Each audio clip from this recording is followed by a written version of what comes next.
On the eve of the first round on 5th April 2014, Pakistan had taken special steps to beef up security along the border.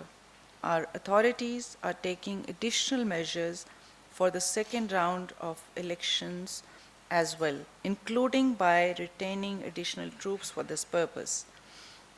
The measures include enhanced vigilance and security along the border, enhanced patrolling in close border and border crossing areas, enhanced checking by immigration staff, enhanced communication through existing coordination and cooperation mechanism, and availability of hotline contact with Afghan counterparts.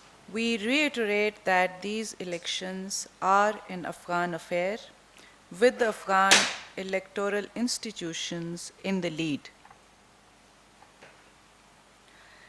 They bear a heavy responsibility, and we wish them well in accomplishing their task successfully.